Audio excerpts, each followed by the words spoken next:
You and काफ़ी emotional रहा है इवेक्शन आपका, जिस तरीके से इवेक्ट हुए आप शो से द बिग। फर्स्टली क्या कुछ कहना चाहेंगी आप ऑडियंस से, कितना आपके लिए ये शॉकिंग था और क्या? शॉकिंग था क्योंकि एक साथ 5 लोगों को निकाला गया। और इससे पहले ऐसा नहीं हुआ था, हमेशा कोई 1 या 2 ही जाता था मैक्स। पर वो पूरे घर के लिए शॉकिंग था कि एक साथ 5 लोग उन्होंने आउट कर दिए। बट ठीक है, शायद सफ़र उतना ही था एंड मैंने मेरा बेस्ट किया। So yes, I am happy and अच्छा सफ़र था, जितना था उतना ही अच्छा था और शायद उतना ही लिखा था।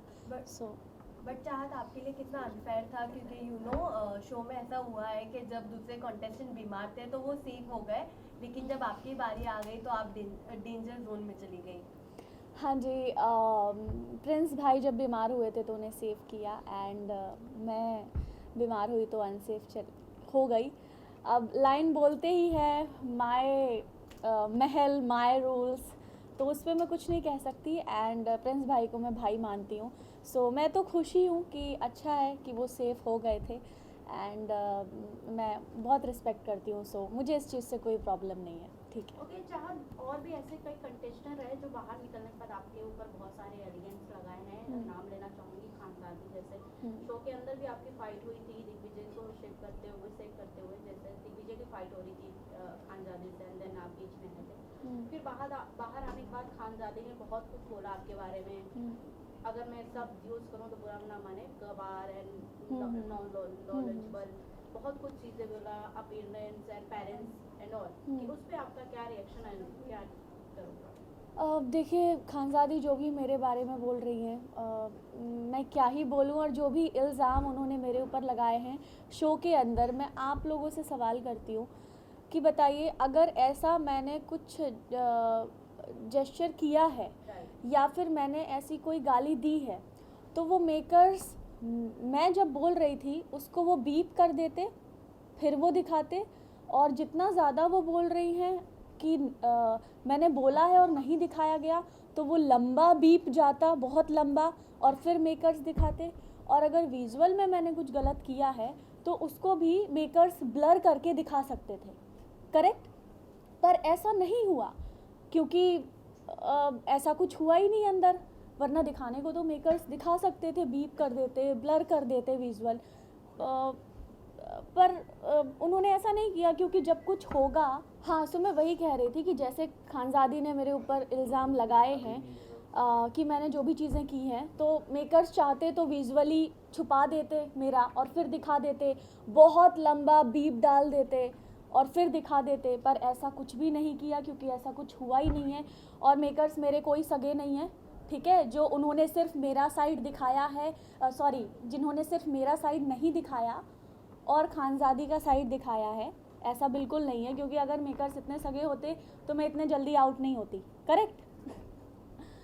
चाहत जी, जिस प्रकार बिग बॉस में भी आपके आउटफिट को लेकर ट्रोल किया गया था, इस बार खानज़ादी ने भी इस प्रकार कहा कि साड़ी पहन के, लंबी चोटी बांध के, भोली बनकर हिंदुस्तानी होने का ढोंग रच रही है।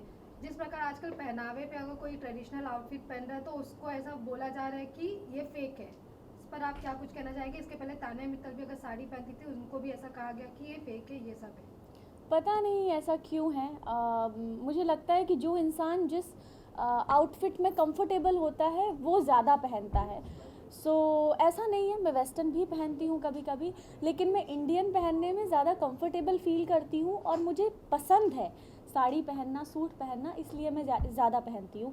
और देखिए, खानज़ादी ने तो जो भी किया है मेरे लिए घर के अंदर, वो जब जो भी चीज़ें बोल रही थी वो कल्चरल शॉक था मेरे लिए कि ये सब क्या हो रहा है, ये सब क्यों ऐसा बोल रही है। और उसी के बाद मैं बीमार पड़ना भी शुरू हो गई थी घर में, क्योंकि वो जो भी चीज़ें खानज़ादी कर रही थी वो मैंने कभी ऐसा देखा नहीं है, क्योंकि हमारी फैमिलीज़ में ऐसा होता नहीं है कि कोई इस तरह से आके बातें कर रहा है, मीडिया में नाम उछाल रहा है। मैं यही कहूँगी कि इस तरह से अगर बातें होंगी तो आप ये सोचो ना, आप भी एक लड़की हो, मैं भी एक लड़की हूँ, है ना, और आप इस तरह से झूठे बयान देंगी, आप इस तरह से मेकर्स के ऊपर इल्ज़ाम लगाएंगी, तो ये बात सही नहीं है। और कुछ चाहत, रजत की मैं बात करूँ तो अलायंसेस मास्टर बने हुए हैं वो घर में, स्पेशली जब वोटिंग वाला सीन आता था, लेकिन आपके टाइम पे क्या चूक हो गई?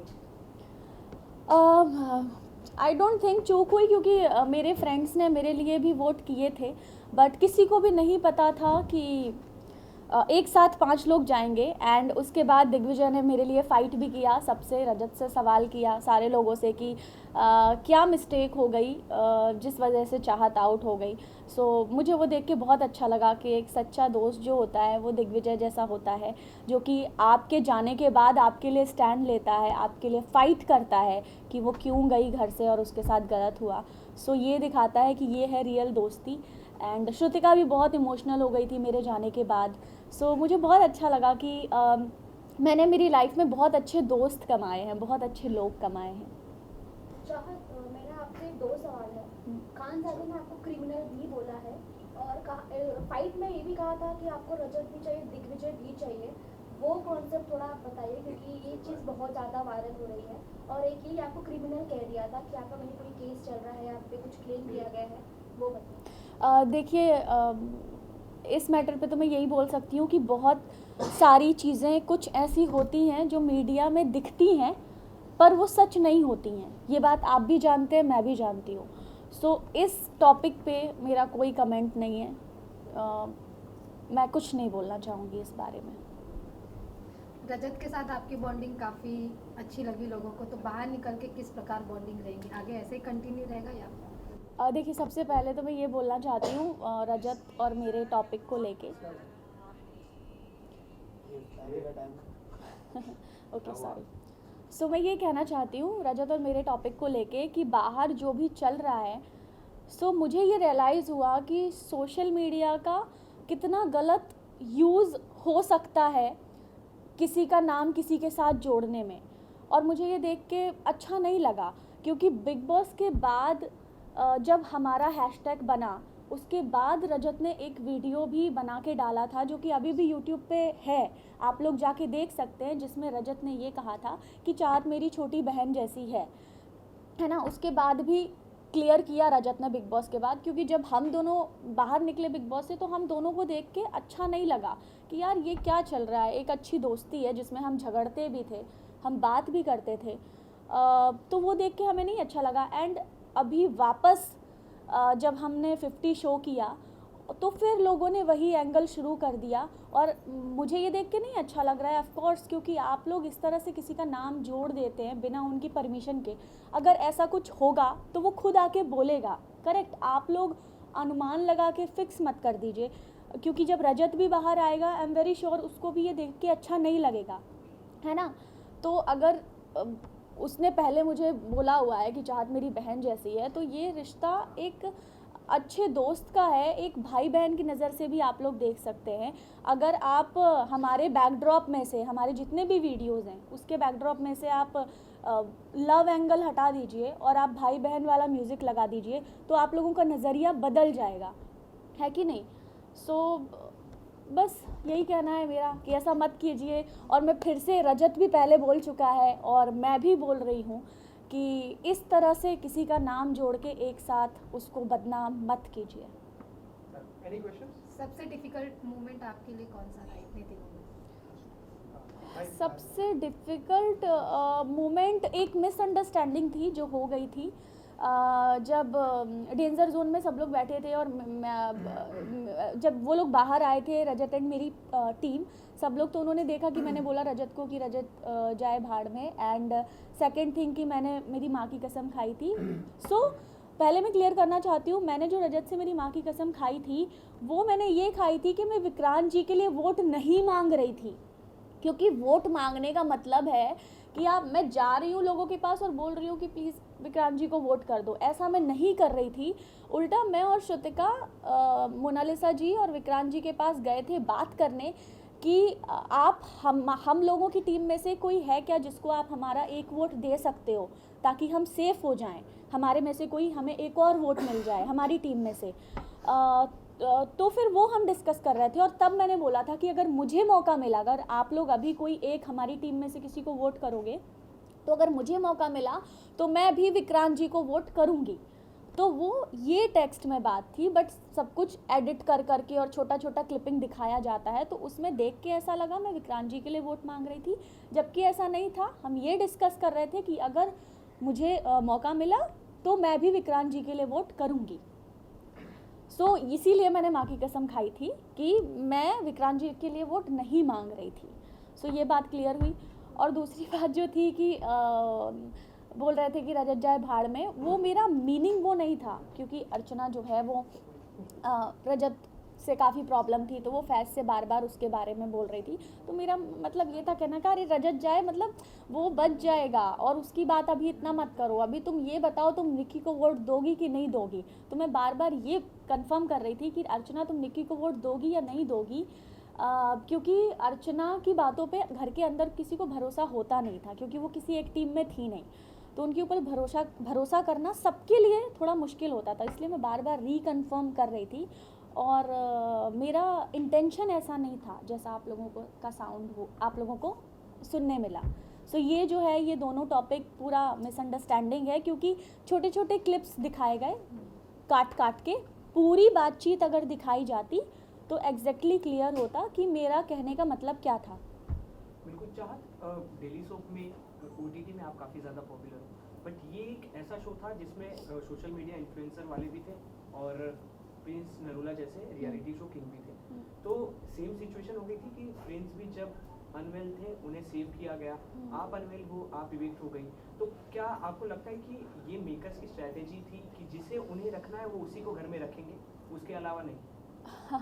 देखिए ऐसा तो नहीं है, और प्रिंस भाई अगर अनसेफ हो जाते तो भी मुझे लगता है कि वो नहीं जाते, क्योंकि एक वो बहुत अच्छे बहुत स्ट्रॉन्ग प्लेयर है। बाहर उन्होंने इतने सालों में वो इज़्ज़त और वो नाम कमाया है, जिस वजह से आज वो जहाँ हैं वो डिज़र्व करते हैं। सो प्रिंस भाई से मुझे कोई प्रॉब्लम नहीं है। एंड जिनका शो है उनके रूल है, जैसा लाइन कहते हैं my Mahal my rules. So it's okay, जब जिसको जाना है, जब जो लिखा रहता है तब वो होता है। सो मुझे उससे कोई प्रॉब्लम नहीं है। शायद इसके बाद और किसी रियलिटी शो में ही हम आपको देखेंगे, या फिर कोई टीवी सीरियल या फिर कोई ओटीटी? ये लास्ट क्वेश्चन है। लेट्स सी, अभी तो जस्ट मैं बाहर आई हूँ एंड कल मैं जा रही हूँ मेरे होम टाउन और मैं होली के बाद ही वापस आऊँगी। सो लेट्स सी, जाती हूँ, फैमिली के साथ टाइम स्पेंड करती हूँ, क्योंकि इतने दिन मैं शो में थी, फैमिली से दूर थी, बातचीत भी नहीं होती थी। सो अभी थोड़ा कुछ family time, me time spend करूँगी। उसके बाद जो होगा आप लोगों को पता चल ही जाएगा अगले शोज़ का। चाहत, आपको क्या लगता है कि आपके हिसाब से द 50 का विनर कौन होगा? द 50 का विनर मैं चाहती हूँ फैज़ू जीते, बिकॉज़ हम एक ही टीम में थे, हम सब साथ में खेलते थे, फैज़ू हमारे ग्रुप में था। सो आई रियली वांट कि फैज़ू जीते, पर आई थिंक जिसने सबसे कम समय में वो टास्क परफॉर्म किया होगा वो जीतेगा। Thank you. Thank you.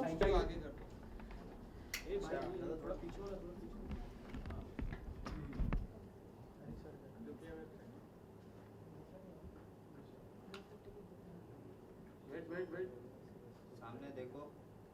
अच्छा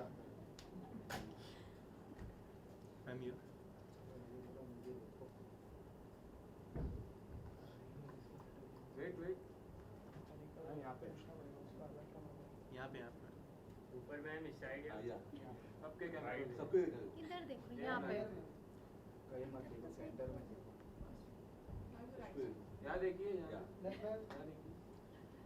थैंक यू। राइट। वेट हो गया तो कट कर दे। Right side. अब गोल घूमिए।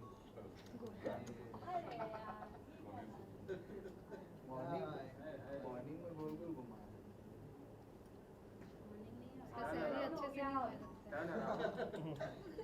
चलो, thank you so much. Thank you guys. Thank you चाहत जी। धन्यवाद। यही रुकू, जाना है।